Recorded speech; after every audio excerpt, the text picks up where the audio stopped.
My name's Jill Rowe, and in this episode of the Different Podcast, I talk with Steve Chalke about the importance of rites of passage, how marking moments helps us to navigate life and to thrive. We consider how the absence of such markers can leave us adrift, susceptible, and without a sense of true north. And we miss the beautiful invitation to an ongoing journey of growth. We see the value of developing practices and rituals that bring us together across groups and divides, holding us steady and as a result able to build stronger communities where everyone is included. Here we go, Steve. We're back. We're back, and I'm back from America. I know, how exciting. Did you have a good time? I had a really good time, a really productive time. I went to, where did I go? I went to... Wild Goose? Yeah, well, I went to Orlando first in Florida. Nice.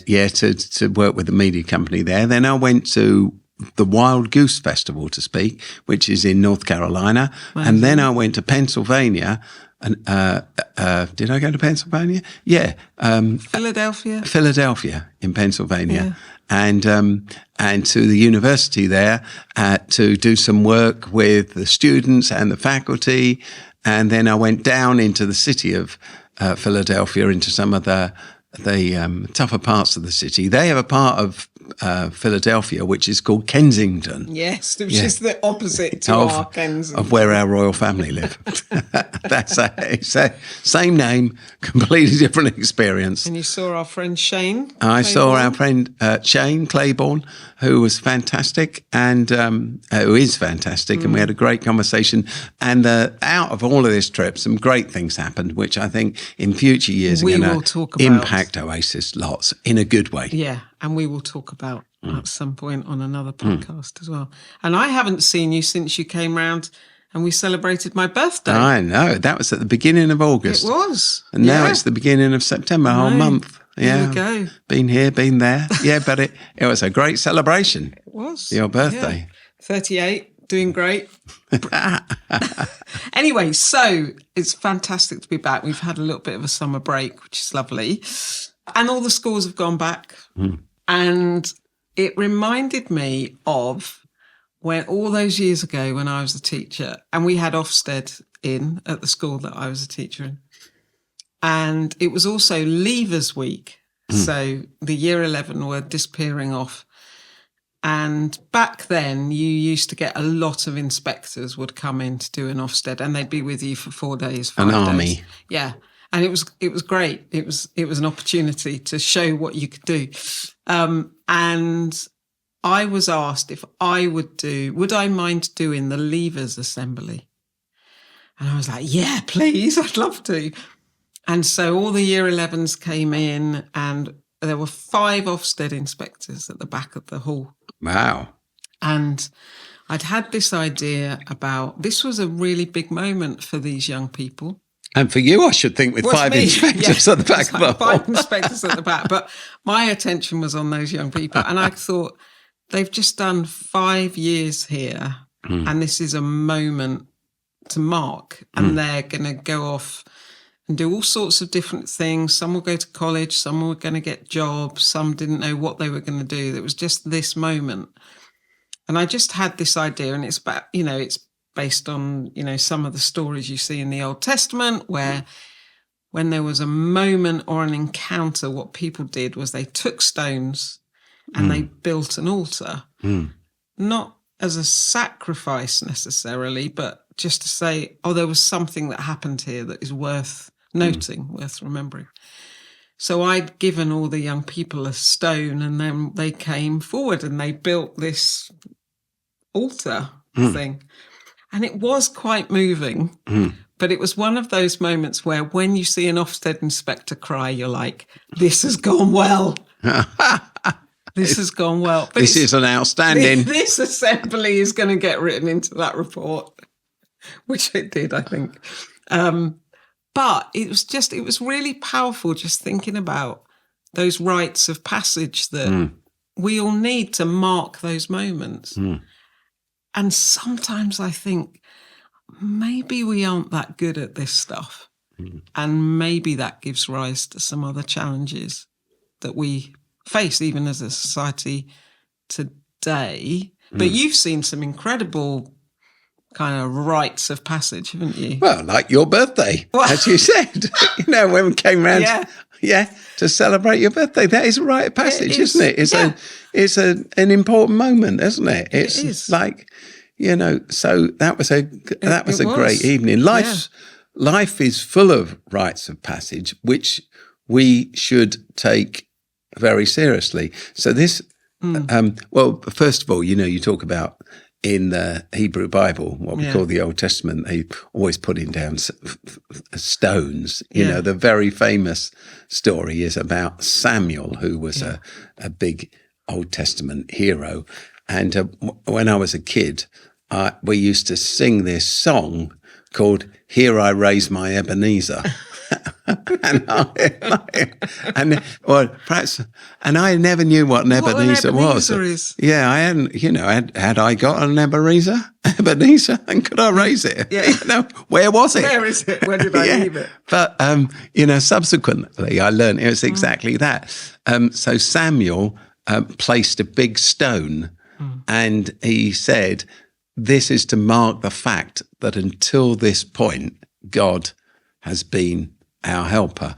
And actually, the name Ebenezer, which has turned into Ebenezer Scrooge and all the rest of it, Ebenezer means stone help. It's two Hebrew words, stone and help. So it means stone of help.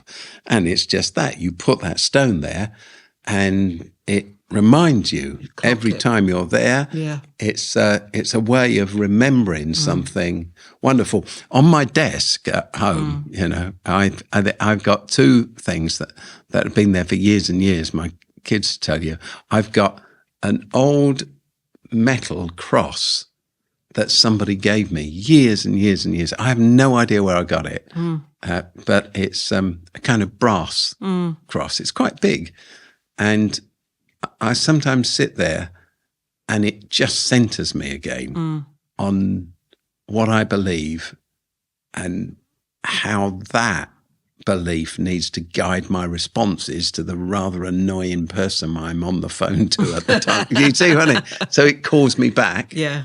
And then the other thing I've had since I was 20, is I've got this huge, big nut. Not a nut you should eat, like a nut that goes with a bolt, but it's massive. Oh, yeah. You may be it's absolutely massive. Yeah. And I've kept it because when I was 18 until I was 20, I went to work as a labourer in a factory, and they were giant machines that I used to have sweep round, and that was like a giant bolt. These huge machines you can be killed under and crushed under. And I kept that bolt, and I've still got it because it reminds me of the joy of my life and the privilege that I didn't have to spend my whole career being a labourer sweeping the floor, and how grateful I should be for everything I've got. But it also reminds me of the people who did have to do that. And my job in life is to fight for their liberation. Yeah. So those two, they're both little altars, little icons. They remind me. So that's really important, isn't it? But so I was just thinking as well, because you spent time with the Navajo tribe, didn't you? In America, years ago. Yeah. And you witnessed a quite incredible rite of passage to do with a wedding, a marriage? A marriage. Marriage itself is a rite of passage, isn't it? And I talk about the Navajo thing, but I often think about my own wedding, do you know? And I know that many people choose not to get married now for all sorts of reasons. But marriage, I think, is a rite of passage, i.e., I stood up in front of all my family and Cornelia's family and all my mates, and I said, I take you to be my lawful wedded wife, to have and to hold you, to be loyal to you, through thick and thin, richer or poorer, sickness in health, till death parts us. That's a big thing to commit yourself to. And, I've probably told the story before, but there's no way I could have kept that commitment unless I'd been held to it at different times by my friends and my family and Cornelia's mother. The wonderful Mary. Yeah, exactly. So that, it's a moment that we just had our wedding anniversary, which comes in August, and it's a moment to remember that we were stupid enough to do this thing. And you were just kids. When we didn't know what we were doing. But to be grateful that we made that public thing. Anyway, I went to, I this amazing opportunity. I went to America years and years ago, and the Navajo are the most populous indigenous community. That's the Sioux, Cheyenne, etc., etc. But the Navajo actually have a huge piece of land between two states, New Mexico area, and it's called the Navajo Nation. And you have to get a permit from them, a kind of passport almost, to go into the Navajo Sacred Nation. Land. Yeah, but they invited me to go and speak, which was amazing. Yeah, I don't know why they did that. I have no idea to this day. I cannot work it out. And they asked me to go and spend some time with them, and we talked about community building. And I'm thinking, what do I know about community building? You lived on this land for these thousands of years. But there was a wedding, which was a long affair actually, and I could only stay for the first day. There was a bride's day, a groom's day, as we would call it, using Western terms for the bride and the groom, and then there was a family day. So it's a 3-day festival, and I was there for the women's day, the bride's day, and on that day, everyone gathered in the kind of town square, stroke village green thing crossed between the two, and all of the women, young and old, and babies, every female came, and every man was there, every male, boys, all there. And then the women all assembled behind the bride. Amazing. In a giant kind of... like an arrow point she was the head of the arrow, and behind her came her mum and some sisters and her grandmother and a great-grandmother and aunts and cousins and all the rest of it, stretching out. And every woman, every female, young, old, babies in arms, everybody. And then somebody blew this big horn thing, and then a band started playing, and all of the women holding on to each other and all holding on to her, the tip of the arrow, they set off on this dance / jog round the whole village. Wow. Which is an amazing thing. And I was obviously looking a bit puzzled, being a Westerner, and one of the elders that I was sat next to, he said, perhaps I said, "What's this about?" Perhaps he said, "Do you understand it?" I can't remember, but he said to me, "What? This is a marriage, and then how can this young girl," he was talking about the bride, "survive and succeed and run the race of life unless she runs it with her mother and her sisters and her cousins and her aunts and her grandmother, and draws on their strength and their wisdom?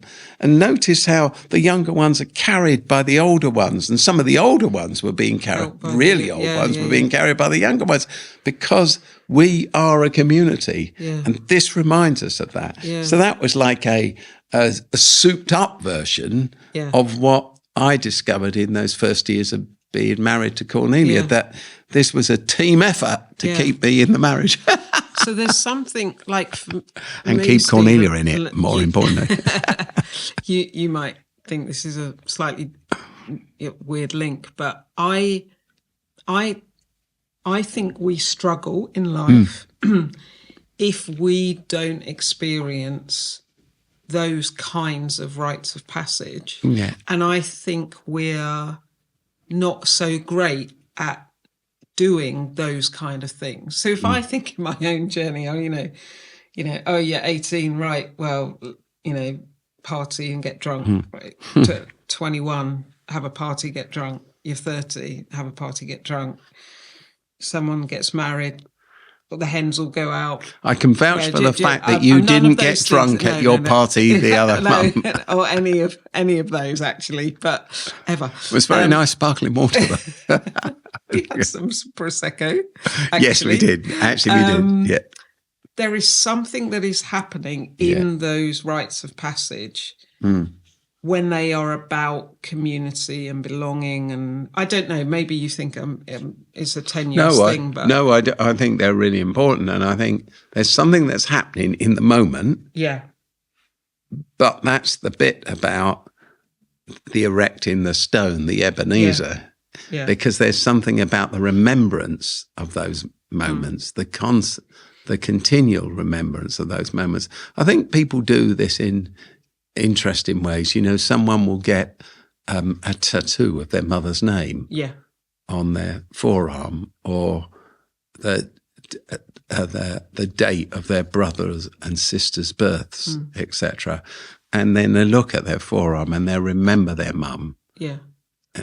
So these are important things, aren't they? Yeah. They're ways of remembering, ways of being thankful.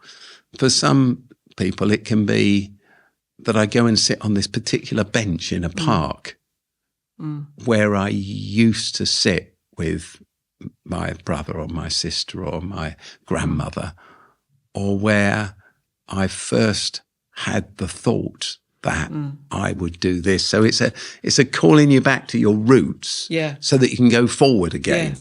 But I wonder though if there's an absence of community understanding how this works together as a community and having community rights. And again, could be a strange link. But, you know, at the moment, as we're recording this, we're seeing a lot of like flag raising, of, lampposts of the St. George's flag or the Union Jack. That is almost, to me, like a statement about identity for people. You know, that I belong to this, and I just wonder if there's something about. So, for example, when you're 13 and you grow up in the Jewish tradition, then there is something that happens that marks your journey in that tradition. Yes. If you... Romans got a toga at the age of 13. Yeah. If you're a Muslim, then there are particular things happen when you're 7 days old, and then, and all of that kind of stuff. And I just wonder if we've lost our way a bit together as a community and together as a society. Marking together the points on the journey. The points on the journey. And what might we do about that, Steve? I think, wise one. Well, I'm not wise at all, as you know. But I take the point, and I know it's true, and I know that marking those points together are important, which is the thing about marriage, actually. It's a point together, or a baptism is a point together. I'm just, that all of these things, they really matter, that we came to this place together and we made this commitment together in this place, and we set up something to remember this moment. It calls you back to where you are all the time. I think, people can do it with an old vinyl album, can't they? I was with a couple recently, and they played me Dex's Midnight Runners. And come on, Eileen. Yeah, come on, Eileen. Exactly. And they said this was the album we used to play when our children were toddlers, were young. And we play this every now and then to remember those moments and that bonding and our commitment together as a family. And they told me that their kids come round and they all play Come On Eileen together. Yeah. And it's almost a holy moment for them. Yeah. Holy means different. doesn't it? Yeah. It's we've kind of stigmatized the word by making it very religious, but a holy moment is a different moment. But how do we create those moments as communities? So there are shared moments rather than it just being like family, I think if I'm thinking of things that I'm involved in at the moment or trying to be involved in, if a community creates a garden together, a village green together, if a community works together to build and keep open a local library, I think it's the togetherness that's important and the outcome of that. And you remember, we did this together through our oneness, through our unity, through our commitment to one another. And that becomes a point of memory for you and for that generation. Yeah. It does. It can be lost on the next generation unless unless things are passed. So it's really, on well. and it's really important then, isn't it, that we, in our communities, are thinking about those things that cut across divides, isn't it? Like let's so, for example, when we've run iftars, haven't we, for the community and with the community here in Waterloo and all of those kind of things, they're really precious memory building moments. Yeah, and right now, as society, we really need to. We need those. Do that stuff. Yeah. Do you know, I mean, again, using some Christian imagery, you get an altar, don't you? Yeah. And the altar becomes a place of offering or a place of sacrifice or a place of a focal point for memory and reflection.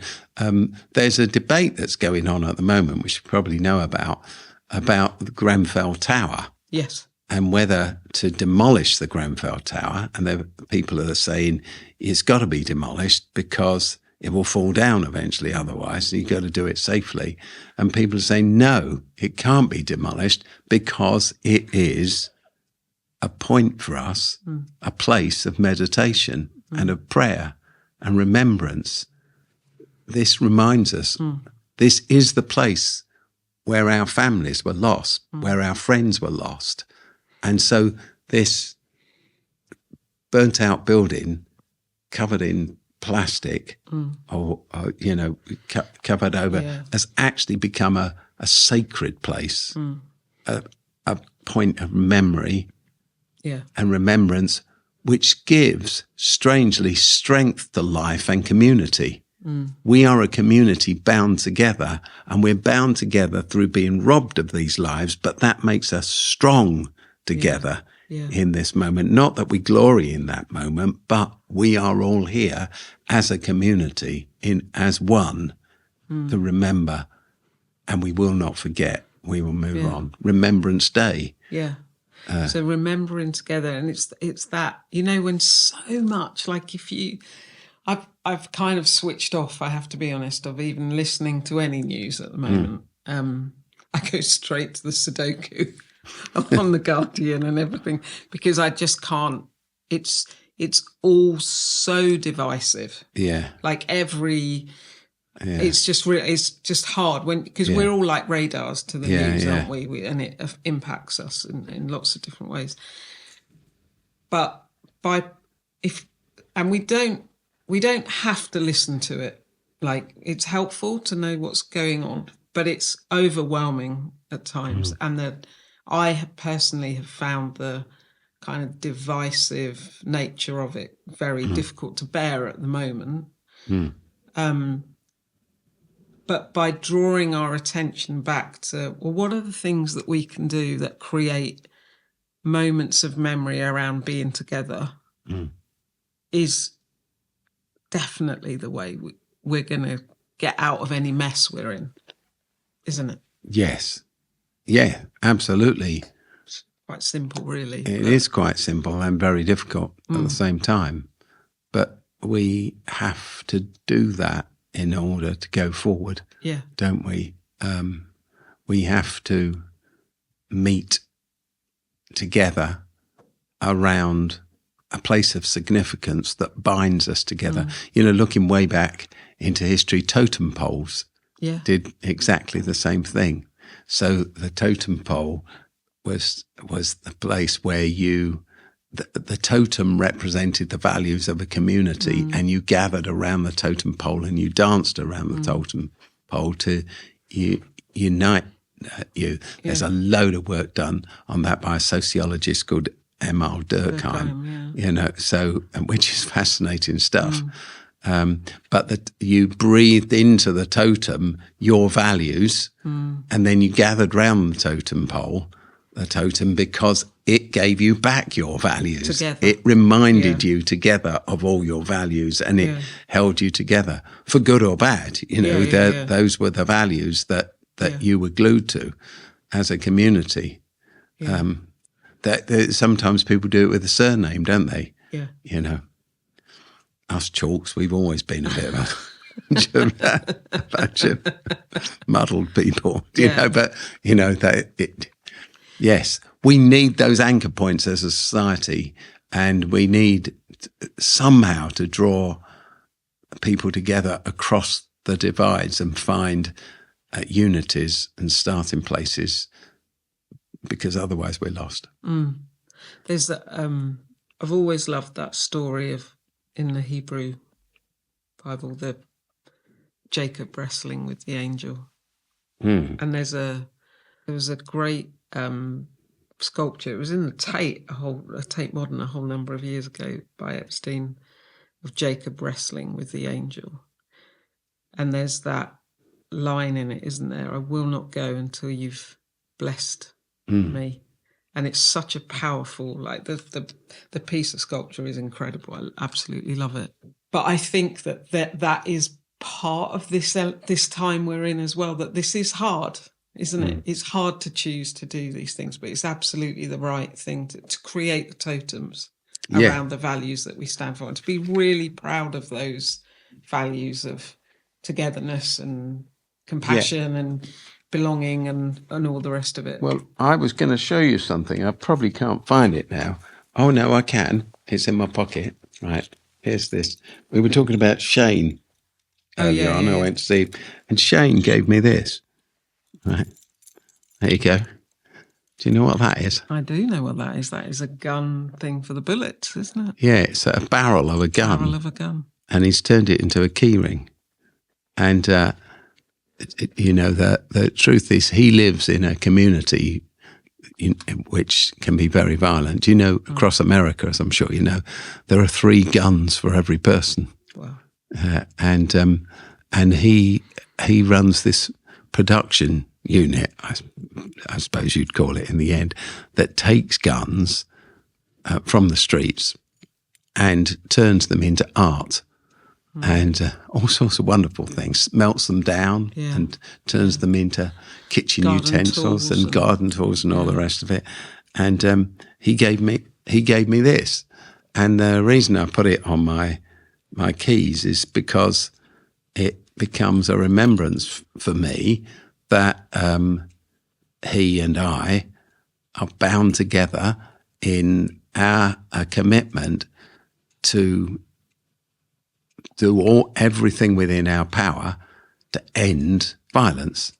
And that's part of why I was in the States, how we work together across communities and across the pond, as they call it, to find practical ways of reducing knife crime and gun crime and youth violence, both here and there. So there's a little Ebenezer.